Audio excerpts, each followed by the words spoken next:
All right, well, welcome to episode 9 of Talking Tokens. Mike Bradshaw here with Andy Vanderbilt.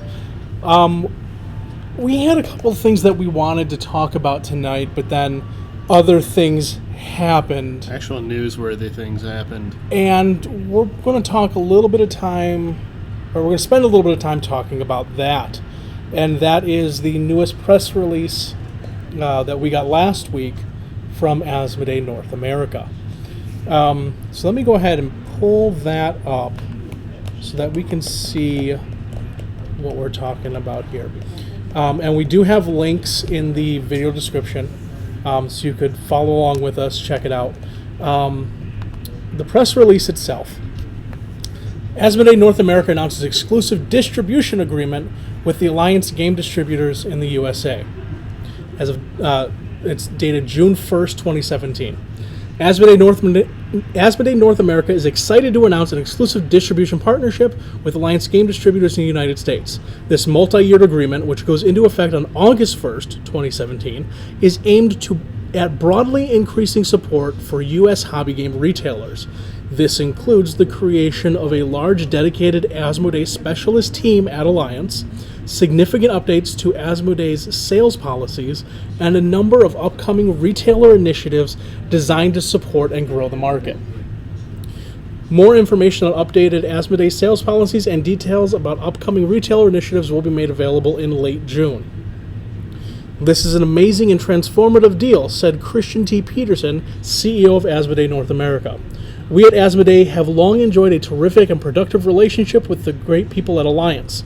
This deal joins the combined experience of both organizations to craft a communications and distribution infrastructure that we believe will positively affect both retailers and consumers in the hobby games market. We are truly honored to be part of this historic agreement, said Daniel Hirsch, president of Alliance Game Distributors. Alliance enjoyed a very close relationship with the companies that make up Asmodee North America for over 20 years. We are both proud and grateful that Asmodee has placed trust in us for the stewardship of its brands. And then it goes on to tell you who to contact at the respective companies for more information. I'll quickly go over the frequently asked questions. First one is, why did Asmodee decide to go exclusive with Alliance in the U.S.? It is our goal to provide hobby game retailers with the support and inventory they need to successfully grow their business selling Asmodee's games. As part of the deal, Alliance will be making a significant investment to enhance our ability to communicate, support, and allocate our products. Let's see, how will this new exclusive arrangement benefit hobby games retailers? With this deal, Alliance Game Distributors is building a dedicated team of Asmodee sales specialists who will work directly with retailers to help them grow sales by understanding the retailer's specific needs and providing in-depth product knowledge of A&A products and services. This sales team will also provide greater visibility into stock availability, allocations, and other retailer initiatives, as well as sending retailer feedback to Asmodee North America. So, and there's going to be a lot of sales policies it's also saying are going to be changing. Yeah. We've had some interesting reactions to this. First of all, we did a poll on our Twitter. The least voted in category. Nobody's excited. Yeah, under thrilled got 0%. Yeah. The next one up from that was who? In regards to not knowing who Asmodee North America 20%. is. And then tied at 40% each were uneasy and indifferent.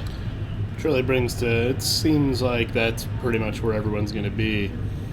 I don't think anyone's really excited about this or think it's going to be a big benefit, but it's one of those things that we need to wait and see what's going to happen. Pretty much. I mean, I have to admit, as someone who's not really the most business savvy, only kind of coming out of the company in the last year or so, this stuff's This is new to you. It's very new to me. Very confusing. Well, this is something that we're going to keep our eyes on very intently, and then as we find out new things, we'll pass it all along.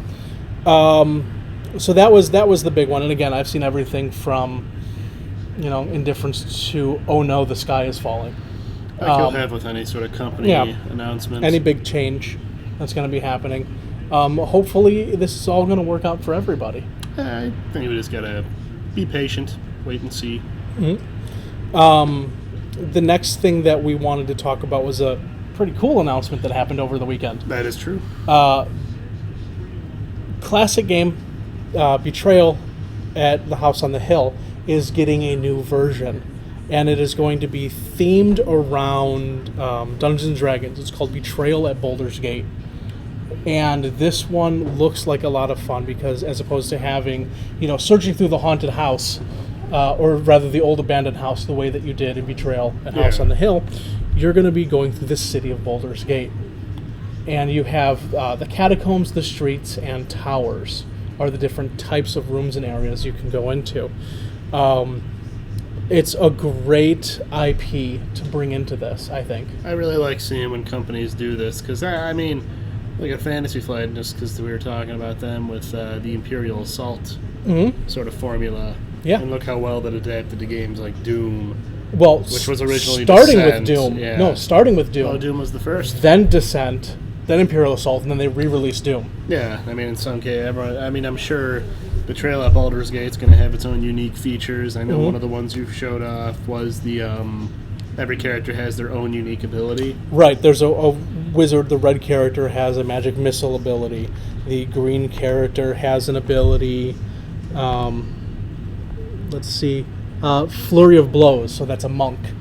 Is the green character. Yeah, it's a really cool idea, and I really like it when game companies do this and they really put a lot of effort into it, because it can take a familiar idea and change it enough to where it'll, one, draw people in who maybe weren't interested in the game beforehand, but it also might give something new to longtime players of the original game.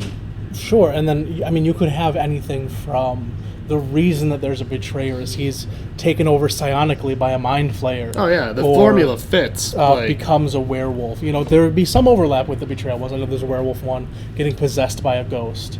Or maybe they just become greedy. There's a lot of grounds to cover, and I think picking a universe as open as Dungeons and Dragons, where the whole basis of it is really about storytelling, it works. And I think it's a really cool idea, and I can't wait to actually see it. I need to play more Betrayal. Yeah, it's a fun one, and especially, it's a game that it came out a while ago, and then they did a re-release of it, and then nothing happened for a really long time, and they only last year released its first expansion, which is Widow's Walk. Yeah, Widow's Walk, it's right there. Yep. Far creepier box. That one introducing another floor, the attic, onto the game. Which is where the term Widow's Walk comes from. Right. It's like a balcony on the roof. It's where women would go to wait for sailors to come home, right? I believe so, yeah. I learned that from The Simpsons. A really cool idea. I can't wait to actually see it. Yeah, that one I'm very excited for. I don't believe we have a release date on that one yet. Now that I think about it, Dungeons & Dragons has been kind of going in a couple different directions now. They had that living card game that we found out about a couple. It was a deck building game. A deck building game. Deck building game, yeah. This one is, the lead designer is Mike Merles, who has worked on D&D products. For a while now. It looks like it just says 2017, so maybe release at Gen Con. Yeah, that's right. That is coming up. End of the summer, yeah. Well, since we're on the D&D subject, we can jump right into the Unearthed Arcana that was just released. True. These are revised class options, is the new article, and we do have a link for that in the show notes as well. These are things that have come up in playtests before, and they're saying, all right, we're going to take a look at our new, we've messed around with it, so let's put it back out there and see what's going on. They're also going to have these things up on the DM's Guild, which is a market that they've been using for D&D for a little while now, where if you, using the open gaming license and using the official things, you could make, here's an adventure that is set in Forgotten Realms, and I'm going to put it up on here, and let's say I put a price of $2 on it.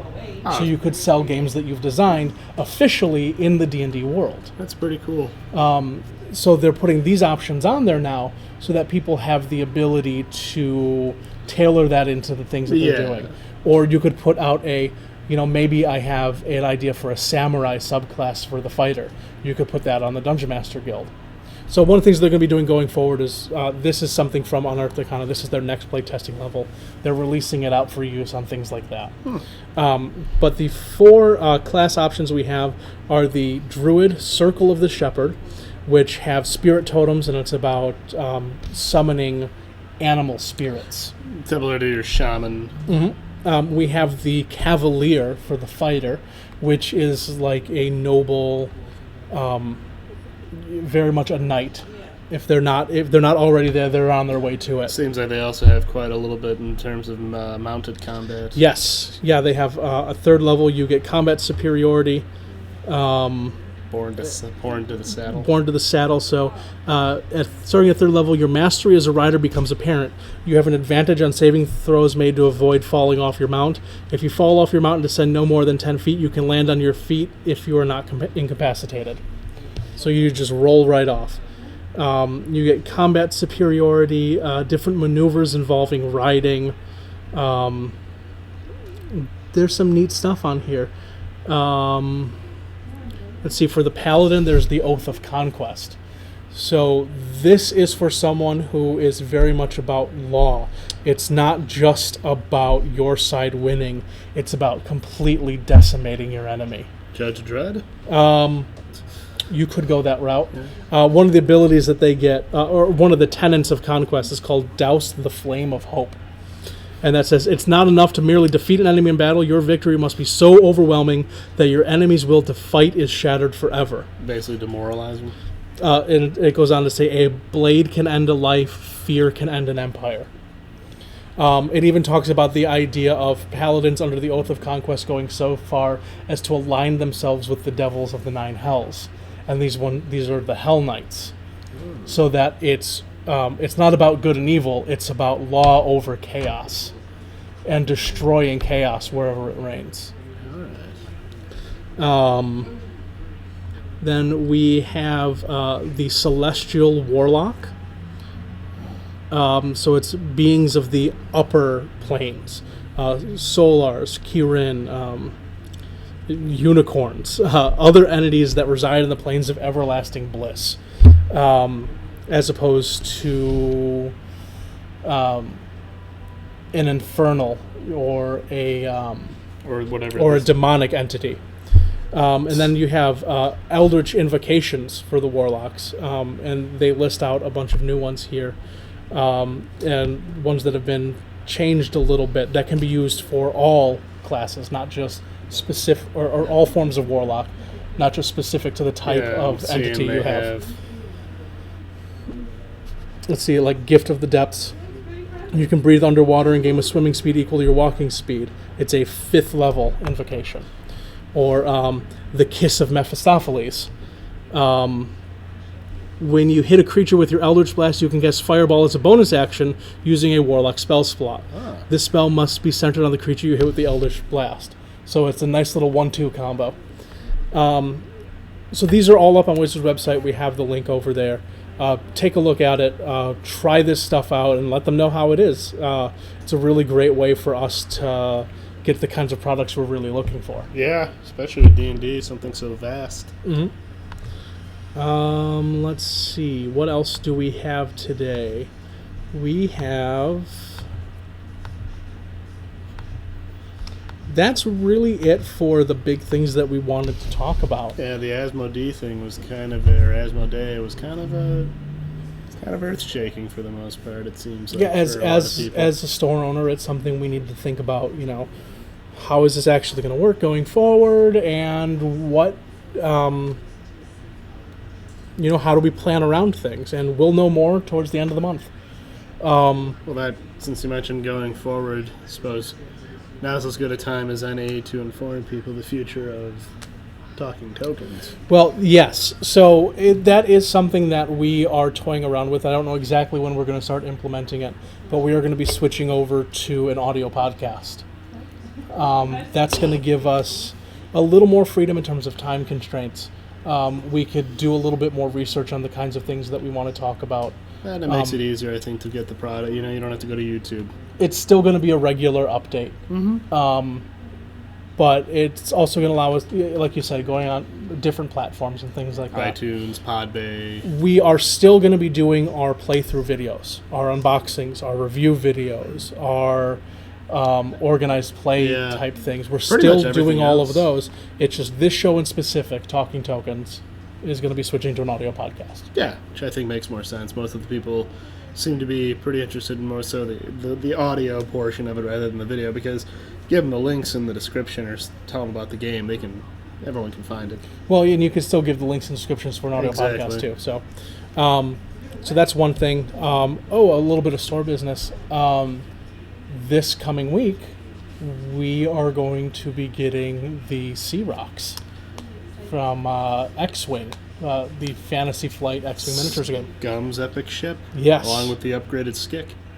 We are getting Sick? I've heard most people call it the Skick. All right, that works. I don't know.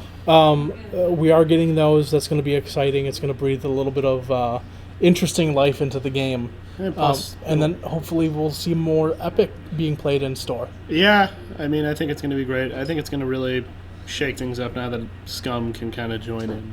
We're also going to be doing a big Epic Armada match. Two of our two biggest players are going to be going toe-to-toe in a 300-point match, from what I understand. Aren't they doing the... No, it's the 3 fleet match, not 300-point. Oh, that's what I meant. 3. Yeah. Yeah, they're going to be... You're going to have... Because our Corellian conflict kind of... It got hard as things have been picking up more and more. Mm-hmm. But thankfully Ken and... John. Wow, another train. Huh. So, but, let's see. We're going to be having the big match coming up. We're going to be having our second set of Corellian conflict. Yes, we're going to actually be doing that, and we're going to do a lot of... I think we have some bigger plans to kind of make it a little bit more exciting for people to watch. Yeah. Especially the in-between matches, sort of like updates. Mm-hmm, absolutely. Want to make it fun. Make it like, actual war epic. Yep. We're going to be having playthroughs of the Arkham Horror living card game. We have that set up. Mm-hmm. And more Rune Wars. Yes, I'm in the process of painting mine right now. Yep. That's something that we've had a few more games in, and we're going to do the last one from that launch adventure. Yes. And then we're going to start incorporating games that have the newer figures that have been released. And we also want to do a review on the command units. Yeah, we got to get ready for when the Latari Elves come out. Yeah. Which there was a new thing that was released today about the Latari Elves. I saw that, and that's why I was it's getting close. That's another one we're going to be talking about at some point soon. The last thing, it's a little bit of a shorter episode this week, but I did have an idea for a game. I was thinking more and more about the idea of multiple games that interact with each other. Right. And I kind of had this idea where, what if you had a team of 2 players? Okay. One of them is a general, commander of the armies, all right? And their job is to play a strategic battle game where you have troops going against each other. So it's an overland war. Okay. It doesn't necessarily have to be overland. It could be sea battles. It could be anything. Yeah. Whereas the other player is in charge of running the country itself. And that is a worker placement game where you're fighting over resources. And based on those resources, you're generating more units that are going into battle. So as that real-time battle is going, there are turns going back and forth that are creating reinforcements that are then being introduced into the game. There was a video game that actually kind of did that concept. And I think that would be kind of like an idea that would translate really well to board games. I forget what it was called, though. But it was basically like a third-person action game, like a combat game, but it was like a big, massive online game. Yeah. One person was the basically playing the game like an RTS, StarCraft, while everyone else was basically playing as the units. So you're kind of going on an even higher scale than that, which I think actually adapts to a board game exceedingly Gotcha. well. Because you have the maintenance, but then you have the war. Right. And there's how do you get the resources necessary to get the new units in? Yeah, and as soon as the units are trained and ready, you throw them into battle. Or you could spend more time training them so they become more effective when they actually do get on the battle. Makes for an interesting co-op. Yeah. Sort of thing, and you can have a lot of fun with that theme. And you kind of have to be paying attention to what the other person's doing as you're making your plans. But because one of them is a turn-based game and the other is a real-time game, it could potentially put a wrench in things. Well, it kind of reminds me of XCOM in that sense. The XCOM board game is very much a co-op game with a lot of moving parts because you have the accounting, you have the commander, the scientist, the combat. So, and you have to kind of work together, and you have to be aware of what everyone else is doing. Mm-hmm. That's kind of like a macro version of XCOM. I think that sounds cool. Yeah, I mean, it could be a large scale war, or it could be something even smaller than that. Yeah. Where it's you have if you wanted rival gangs fighting over turf in the city. Exactly, you have to have the commander, and then you have the person actually performing the tasks. Mm-hmm. I like that. I could work in, like I said, genuinely any setting at that point. Could even do something with like a pirate ship. Sure. You're the captain, other people are the different parts of the ship. Or you have your fleet of ships and then you're back on the mainland funding everything. That is true. So. And then you could then, with that idea, have a third group of people going, which is, the actual ships locked in combat. Yeah. And dudes jumping from one ship to another. And have that be another different style of gameplay that's running into it. Yeah, keep that idea. That's one that, I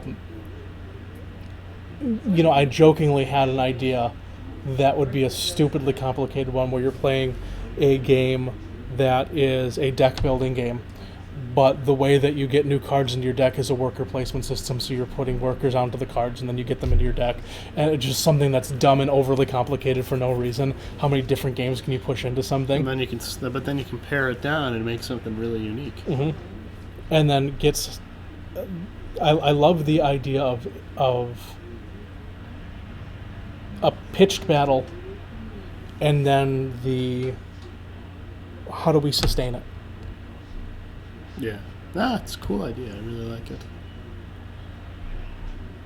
I approve. All right. Well, that's one person. So, if anybody else, if you have any questions that you would like us to go over regarding what's going on with Asmodee North America, if there are certain things that you'd like us to talk about in anything relating to the games that we're doing here in the store, whether it's Runebound, Armada, X-Wing. Runebound? Runebound, well, Rune Wars, rather. Universe. It's in the Runebound universe. It's the same.